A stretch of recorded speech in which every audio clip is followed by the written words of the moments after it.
الحمد لله رب العالمين والعاقبة للمتقين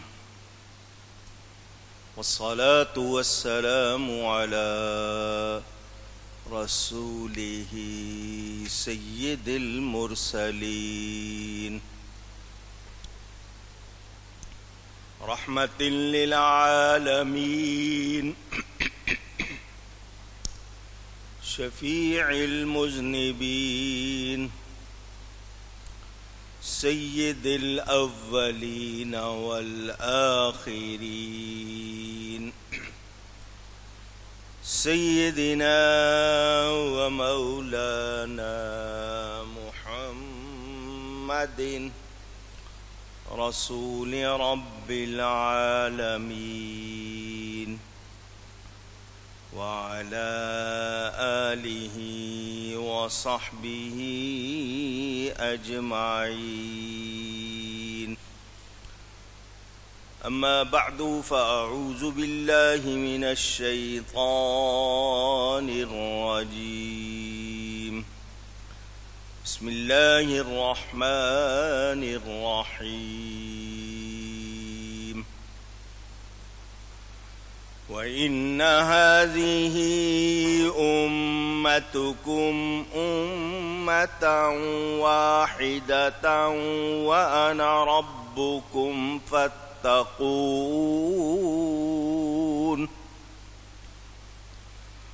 فتقطعوا أمرهم بينهم زبرا كل حزب بما لديهم فرحون. صدق الله العلی العظیم. محبت کے ساتھ ایک مرتبہ دروشی پڑھ لیجئے. اللهم صل على سيدنا ومولانا محمد معدن الجود والكرم وآله وصحبه وبارك وسلم. الصلاة والسلام عليك يا رسول الله. الصلاة والسلام عليك يا حبيب الله. الصلاة والسلام عليك يا رحمة للعالمين وعلى آلك وأصحابك يا شفيع المذنبين. حمد و صلاۃ کے بعد قرآن کریم کی سورۃ المؤمنون کی تفسیر کا بیان جو گزشتہ 2 جمعے محرم کے موضوع پر گفتگو کی وجہ سے منقطع تھا،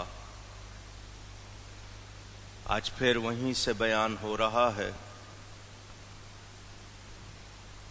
اب تک جو کچھ آپ سن چکے ہیں وہ یہ کہ اللہ تعالی ہمارا رب ہے، اس سے ڈرنا چاہیے. امتوں نے اپنا کام آپس میں ٹکڑے ٹکڑے کر لیا،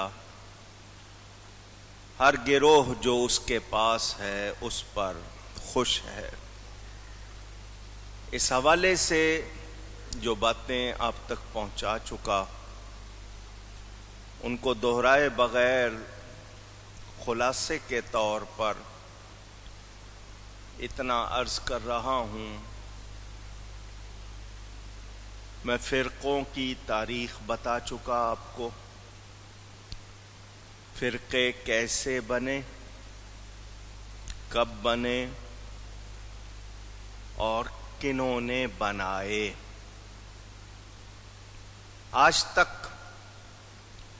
اس امت کے اتحاد کو پارا پارا پارا کا مطلب ٹکڑے ہوتا ہے، ٹکڑے ٹکڑے کرنے کے لیے دشمن طاقتیں مصروف ہیں۔ ہماری کمزوری یہ ہے کہ ہم اپنے عقائد سیکھتے نہیں، اپنے بچوں عورتوں کو سکھاتے نہیں، انہیں اخبارات رسالوں سے یا ٹیلی ویژن سے جو مل جاتا ہے وہ اسی کو سچ سمجھنے لگ جاتے ہیں اور اسی کو اپنا لیتے ہیں، کیونکہ انہوں نے صحیح بات سنی ہی نہیں، تو جو ان کے کان میں پہنچی انہوں نے اسی کو اپنا لیا۔ ماں باپ نے اپنی ذمہ داری پوری نہیں کی۔ ہر ماں اور باپ اولاد کو تو سکھاتے ہیں، اولاد کا کہنا یہی ہے کہ ماں باپ اپنے حق جتاتے ہیں۔ ماں باپ پر کیا حق ہے؟ ماں باپ کو معلوم ہی نہیں ہے، دلچسپی ہی نہیں ہے، سیکھنا بھی نہیں چاہتے۔ یہ تو ضرور کہتے ہیں کہ ہمارے سامنے اف نہ کہو، قرآن میں ہمارے لیے دیکھو یہ حکم آیا ہے، مگر ماں باپ پر کیا ذمہ داری ہے وہ ماں باپ نہیں سیکھتے۔ اپنے بچوں کو صحیح عقیدے والا مسلمان بنانا ماں باپ کی ذمہ داری ہے۔ آپ جمعہ پڑھ کے جاتے ہیں، درس سن کے جاتے ہیں، کتنے ماں باپ ہیں جو اپنے بچوں کو سب کچھ سناتے ہیں، ان کے ساتھ بیٹھتے ہیں، ان کے سوالوں کے جواب دیتے ہیں، کتنے ہیں؟ ہم اگر غور کریں تو یہ ہماری کمزوریاں معاشرے میں خرابیاں لا رہی ہے، اور ہم اپنی ذمہ داری کو پورا نہ کر کے جہاں گناہگار ہو رہے ہیں وہاں اس کا وبال بھی اپنے اوپر لے رہے ہیں۔ ہمیں غور کرنا چاہیے، سوچنا چاہیے۔ بے شک اللہ تعالی کا فرمان حق۔ آج ہم نے اپنی کمزوریوں، اپنی خرابیوں سے کیا حال کر دیا ہے۔ اب یہاں میں نے وہ باتیں کرنی ہیں جو آپ کو دوبارہ سننی پڑیں گی، بار بار سننی پڑیں گی۔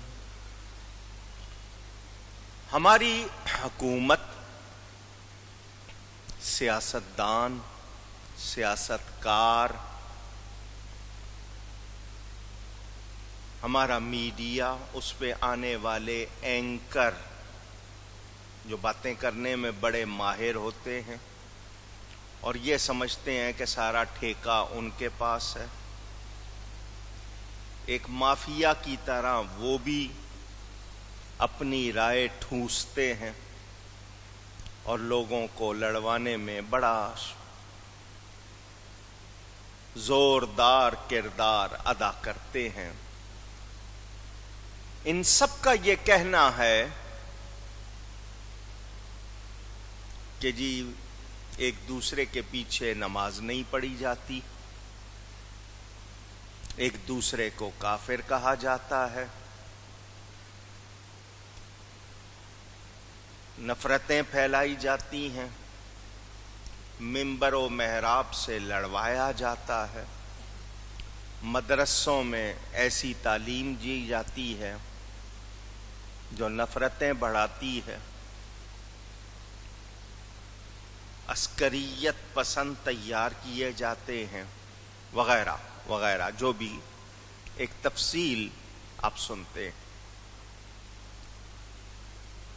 جتنے لوگ یہاں آتے ہیں، 32 سال سے میں جمعہ پڑھا رہا ہوں، اس سے پہلے حضرت والد صاحب قبلہ رحمت اللہ علیہ پڑھاتے تھے۔ آپ نے مجھ سے کتنی مرتبہ سنا ہے کہ میں نے لوگوں کو کافر قرار دیا؟ پوچھ رہا ہوں آپ سے، کوئی ایک آدمی نہیں بول رہا. علماء کسی کو کافر بناتے نہیں، یہ یاد کر لیں. علماء کسی کو کافر بناتے نہیں. ہاں، کوئی کفر کرے تو اس کا کفر بتاتے ہیں. کافر بنانا اور کسی کا کفر بتانا، اس میں فرق ہے یا نہیں؟ ایک بات، کوئی مسلمان، دھیان سے سننا یہ لفظ، کوئی مسلمان کسی مسلمان کو کافر کہے، کوئی مسلمان کسی مسلمان کو کافر کہے، جس کو کافر کہا ہے وہ کافر نہ ہو تو کہنے والا کافر ہو جائے گا. سنا آپ نے؟ بلا عذر شرعی، بغیر شرعی وجہ کے آپ کسی کے لیے کوئی حکم دے سکتے نہیں. تکفیری مہم، کافر قرار دینے کا سلسلہ، وہ لوگ جو اس پر بہت بھڑکتے ہیں، اب مجھ سے سنیں.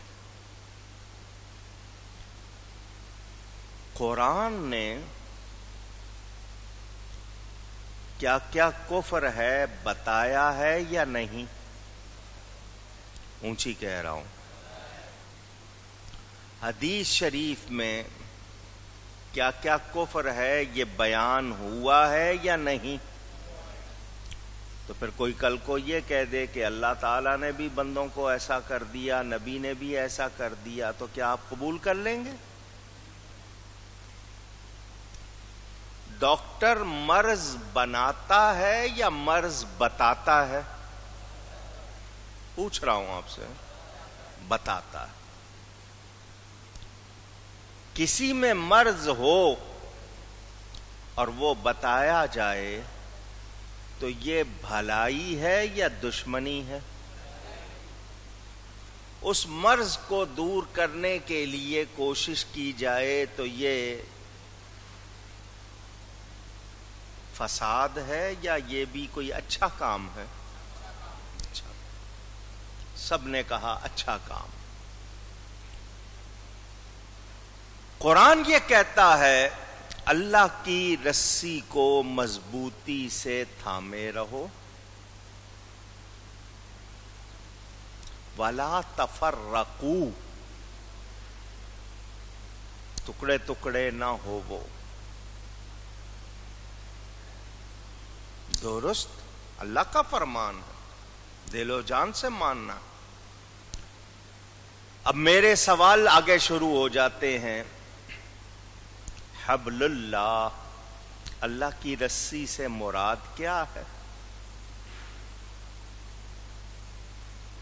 تفسیریں جتنی ہمارے پاس ہیں ہم ان کو پڑھتے، 14ویں صدی کی نہیں، پرانی. آپ نئی اٹھا لیں، پرانی اٹھا لیں. آج نئے لکھنے والوں کو عربی نہیں آتی، صیغے نہیں آتے، گرامر نہیں آتی، قرآن کا ترجمہ کرنے بیٹھ جاتے ہیں. ایک گلوکار اٹھتا ہے، گانے گاتا گاتا گاتا اچانک داڑھی رکھ لیتا ہے اور پھر ٹی وی پہ بیٹھ کے درس دینے لگ جاتا ہے، قرآن کی تفسیر کرنے لگ جاتا ہے. جب تو نے پڑھا نہیں ہے تو تجھے تفسیر بیان کرنے کا حق کس نے دیا؟ ایک کھلاڑی ہے، فنکار ہے، لفظ فنکار آپ نے رکھ لیا، میراثی کہنا چاہیے، بھانڈ کہنا چاہیے. اداکاری کرتے کرتے آپ آ کے تفسیر بیان کرنے لگ گئے، آپ کو کس نے حق دیا ہے؟ شان نزول معلوم نہیں، ناسخ منسوخ معلوم نہیں۔ حضرت علی کرم اللہ تعالی وجہ الکریم کا بیان، ایک روایت میں 18، ایک میں 21 کا ذکر ہے۔ 21 علوم آتے ہوں تب قرآن کا ترجمہ کرے۔ ان علوم کے نام ان کو نہیں آتے تو یہ ترجمہ کیوں کرتے ہیں؟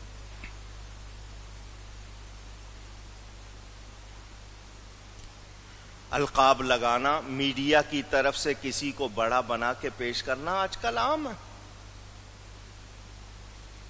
کوئی نبیوں کی توہین کر رہا ہے، کوئی کیا کر رہا ہے، کون سا لفظ بولنا ہے کون سا نہیں بولنا نہیں معلوم، لگے ہوئے، اور ان کو کھلی چھوٹ ملی ہوئی ہے۔ مجھے بتائیں ایسے لوگوں کو سننے پر نتیجہ کیا نکلے گا؟ جو حدیث نے کہا دلو فادلو، وہ خود گمراہ ہوں گے، دوسروں کو گمراہ کریں گے۔ اگر میں اتنی بات بتا رہا ہوں تو کیا میں جرم کر رہا ہوں؟ پوچھ رہا ہوں آپ سے۔ کہیں گے جی جیلس ہیں، جلتے ہیں۔ اپنی اپنی بات کرو، دوسرے کو کیوں کہتے ہو؟ تو پھر قرآن بند کر دو۔ ہمیں قرآن اور حدیث یہی سکھاتی ہے، حق بات کرنی ہے، جو حق نہیں ہے اس کا رد کرنا ہے، بتانا ہے کہ یہ غلط بات ہے اور یہ صحیح بات ہے، دونوں کا فرق کر کے بتانا ہے۔ جو حق کو واضح نہیں کرے گا، کتمان حق کا مطلب حق کو چھپائے گا، وہ تو مجرم بنے گا۔ آئیے اب کافر ہونے کی بات سن لیجئے۔ لفظ کافر کے معنی بتائیے آپ لوگ۔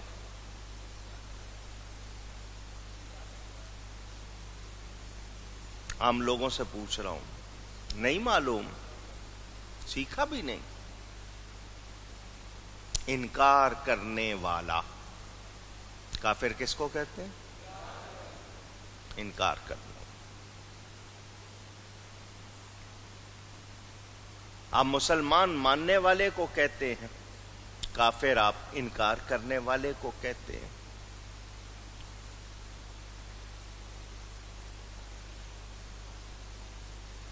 اسلام کے لیے، مسلمان ہونے کے لیے اسلام کی ہر ضروری بات کو ماننا لازمی ہے۔ مسلمان ہونے کے لیے اسلام کی ہر ضروری قطعی بات کو ماننا لازمی ہے۔ کفر کے لیے کسی ایک اسلامی ضروری قطعی بات کا انکار آپ کو کافر بنا دے گا۔ مسلمان ہونے کے لیے ہر ضروری بات کو ماننا، ایک ضروری بات کا انکار کریں گے تو کافر ہو جائیں گے۔ تو میں نے کیا اتنا کہہ کہ سب کو کافر بنا دیا؟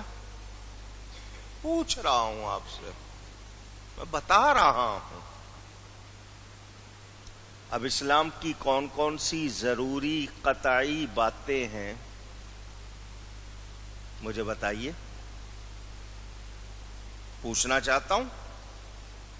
اینکر بتائیں مجھے، سیاستکار بتائیں مجھے، حکومت والے بتائیں جن کو کلمہ تک صحیح نہیں پڑھنا آتا، بنیادی معلومات طہارت کے مسئلے نہیں آتے ان کو، اتنی بڑی بڑی باتیں کرتے ہیں نا، بتائیں مجھے کہ کون کون سی باتیں ضروری ہیں۔ ان کے پاس جواب نہیں ہے۔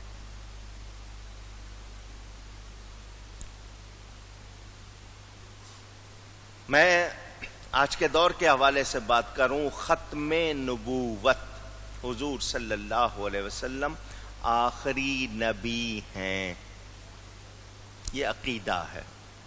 کیا ہے؟ عقیدہ۔ وہ بات جس کو نہ مانا جائے تو بندہ مسلمان نہیں، اس کو عقیدہ کہتے ہیں، ضروری قطعی بات، یہ ایک عقیدہ ہے۔ آپ مجھے بتا دیجئے آپ کے ارد گرد آوازیں ہیں یا نہیں کہ جی قادیانی بھی بھائی ہیں، قادیانیوں کے ساتھ بھی یوں ہونا چاہیے، وہاں ہونا چاہیے. وہ اگر پاکستان کے رہنے والے ہیں، پاکستانی ہیں، مگر بھائی تو مومن ہیں. جو ایمان والے ہیں وہ آپس میں بھائی ہیں، جو ایمان والے نہیں کیا وہ بھی بھائی ہیں؟ مسلمان اور کافر بھائی بھائی ہیں کیا؟ پوچھ رہا ہوں آپ سے. تو جو یہ کہے کہ نہیں وہ ہمارے بھائی ہیں، نتیجہ کیا ہوگا؟ نہیں جی ان کے بھی جنازے پڑھو، ان کے ساتھ بھی وہی کچھ کرو، ان کی عبادت گاہ کو بھی مسجد کہو، تو پھر بتائیے اسلام رہے گا؟ ابھی کربلا سنا ہے آپ نے، یزید کلمہ نہیں پڑھتا تھا؟ پوچھ رہا ہوں آپ سے. نماز نہیں پڑھتا تھا؟ چلو پابندی سے نہیں پڑھتا تھا، پڑھ تو لیتا تھا نا، پی لیتا تھا، گانا سن لیتا تھا، رقص دیکھ لیتا تھا، شکار کر لیتا تھا، ادھر ادھر کی باتیں. آج کیا ہو رہا ہے؟ پوچھ رہا ہوں آپ سے. ہم اپنے کردار پر نظر ڈالیں، ہمارے ارد گرد کیا ہو رہا ہے؟ امام پاک نے اس کی بیعت نہیں کی. اگر وہ بیعت کر لیتے